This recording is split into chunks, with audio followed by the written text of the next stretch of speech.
Good morning students. Distance time graph के बाद जो हमारे पास सेकंड ग्राफ होता है वो होता है वेलोसिटी टाइम ग्राफ।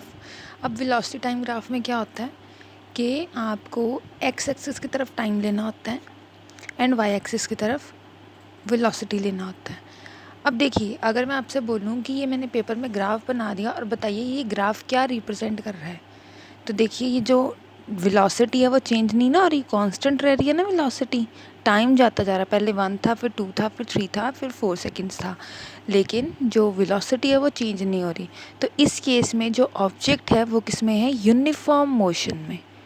ऑब्जेक्ट जो है वो है यूनिफॉर्म मोशन में। यूनिफॉर्म मोशन में क्या होता है कि ऑब्जेक्ट जो है उसकी हाइट चेंज नहीं होती है। देखो ये हाइट है ना, ये चेंज नहीं ना हो रही, तो ये किस में है, यूनिफॉर्म मोशन में। अभी देखिए बच्चों, अगर आपको इस ग्राफ में बताना हो कि कितना डिस्टेंस ट्रैवल कर चुका है ऑब्जेक्ट, ठीक है, या आपको इस शेडेड एरिया का कुछ बताना पड़े, ठीक है, to know the distance moved by a car, आपको बताना है कि जो कार है उसने कितना डिस्टेंस मूव कर लिया। तो अब हम क्या करेंगे, ये जो टाइम आपको T1 एंड T2 दिए हुए हैं, इनके परपेंडिकुलर हम एक 2 स्ट्रेट लाइंस ड्रॉ कर लेंगे। जैसे हमने पिछले जो डिस्टेंस वाला ग्राफ था उस ग्राफ में भी हमने 2 लाइंस ड्रॉ करी थी ना, 2 लाइन एक्स एक्सिस की तरफ, 2 लाइन वाई एक्सिस की तरफ, और हमने ये फॉर्मूला लगा दिया था, ठीक है। इसी तरह से हम वेलोसिटी टाइम ग्राफ में भी अब जो डिस्टेंस कैलकुलेट करने के लिए एक एरिया कंसिडर करेंगे। अब देखिए ये आपको एक रेक्टेंगल की तरह लग रहा है, ठीक है। अब हम डिस्टेंस कैलकुलेट करने के लिए एस मीन्स यहाँ पे क्या हो गया, distance A C multiply by C D. अब ए सी क्या है, A C multiply by C D, ये लेंथ इंटू ब्रेथ हो गया, ये वही चीज़ है, लेंथ इंटू ब्रेथ, ठीक है। और ये क्या आ गया, डिस्टेंस इक्वल टू या displacement equal to velocity multiply by time. तो देखिए ये वेलोसिटी आ गया 40 पे था ना ये लाइन, तो ये 40 यहाँ पे आ गया।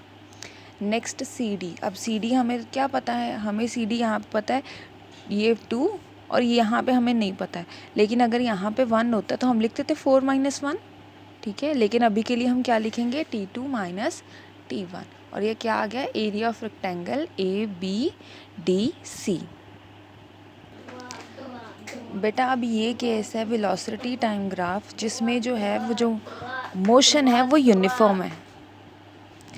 अब ये जो केस है जो है हमारे पास 106 पेज पे, उसमें क्या है, अब ये भी वेलोसिटी टाइम ग्राफ है, लेकिन पिछले ग्राफ में और इस ग्राफ में डिफरेंस ये है कि इसमें जो ऑब्जेक्ट है उसकी वेलोसिटी बढ़ रही है। मतलब जब भी किसी ऑब्जेक्ट की वेलोसिटी कॉन्टीन्यूसली बढ़ रही, देखो पहले 10 पे थी, फिर 20 पे, फिर 30 पे, फिर 40 पे, तो जब भी किसी की वेलोसिटी बढ़ रही है तो हम उसको बोलेंगे एक्सेलरेटेड या एक्सेलरेशन।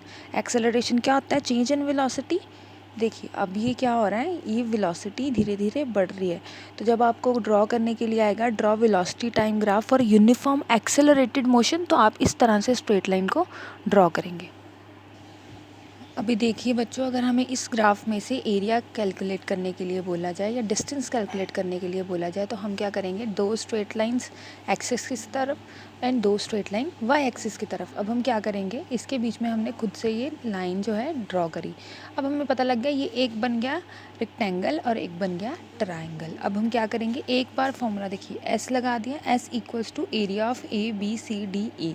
अब ABCDE क्या है, ABCD और E, इसमें क्या है, एक ट्राइंगल बन रहा है, एक रेक्टेंगल बन रहा है, तो हमने क्या लिखा, area of rectangle ABCD plus area of triangle ADE। अब रेक्टेंगल का फॉर्मूला क्या होता है, लेंथ मल्टीप्लाई बाय ब्रेथ। अब लेंथ AB, ब्रेथ कितना हो गया BC। अब ट्राइंगल का फॉर्मूला क्या होता है, प्लस आ जाएगा दोनों के बीच में, फिर ट्राइंगल का फॉर्मूला क्या होता है, 1/2 multiply length multiply by breath. अब AD आ गई एंड क्या आ गया, DE लेंथ। तो इस तरह से हम जो है अपना न्यूमेरिकल सॉल्व कर सकते हैं। अब बच्चों वेलोसिटी टाइम ग्राफ 3 तरह से हमने डिस्कस किए थे, अभी 2 तरह से हम कर चुके हैं, थर्ड ये है। पहले फर्स्ट वन में क्या था कि जो ऑब्जेक्ट है वो यूनिफॉर्म मोशन में है, तो उसके लिए स्ट्रेट लाइन इस तरह से आ गई थी which is parallel to time axis. अब सेकंड में हमने क्या करा था, सेकंड में हमने देखा था कि अगर ऑब्जेक्ट की वेलोसिटी कॉन्टीन्यूसली चेंज हो रही है, बढ़ रही है, तो हम उसके लिए इस तरह से स्ट्रेट लाइन को ड्रॉ करते हैं। अब है कि अगर हमारे पास जो वेलोसिटी है वो डिक्रीज़ कर रही है, ठीक है, पहले ज़्यादा थी, अब जो है वो डाउनफॉल हो रहा है उसका, और कभी बढ़ रही है कभी कम हो रही है। तो नॉन यूनिफॉर्म मोशन के लिए आप जो है वेलोसिटी टाइम ग्राफ को इस तरह से ड्रॉ कर सकते हैं। Thank you.